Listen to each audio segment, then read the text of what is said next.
Morning News. Good morning, I'm Trevor Shirley live in Washington. U.S. officials are warning China not to get involved in Russia's war with Ukraine. Coming up, I'll explain why the White House fears that could escalate the situation. Good morning, I'm Frank Buckley, a producer for a Russian state TV newscast, arrested and jailed over what she did to protest the war in Ukraine. More on her bold move just ahead. Good morning, I'm Lena Bovin. We are live in Westminster talking about the gas prices. Well, these numbers could soon go down if certain California lawmakers get their way to reduce a very big gas tax. That's next.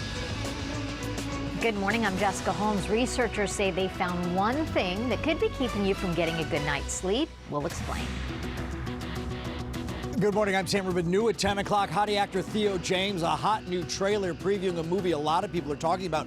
We will share that with you. And the Pride Parade locally here has a big announcement, a big star heading the festivities. That's coming up.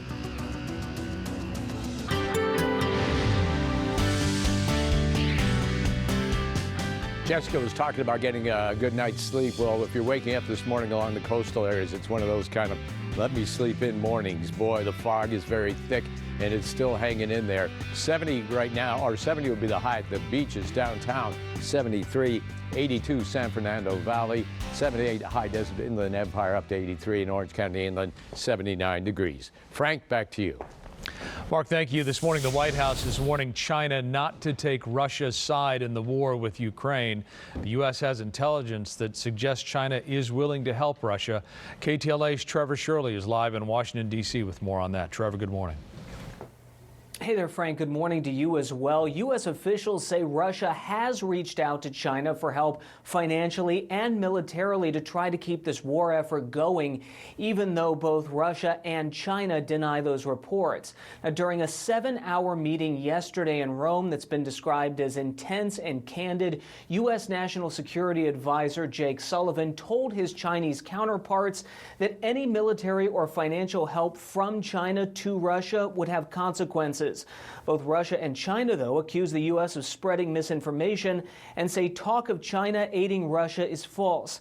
However, U.S. officials say China has shown openness to helping Russia avoid international sanctions by providing money and supplies to help Russia's combat forces. A Chinese spokesman says the country is impartial and warned that any sanctions against China from the West would be met with, quote, consequences. Russia on Monday also denied that it needed any help from China, despite reports its frontline soldiers in Ukraine are low on food and fuel. In the meantime, Ukrainian President Volodymyr Zelensky will speak virtually to Congress on Wednesday as he continues to plead for more help. It's such a privilege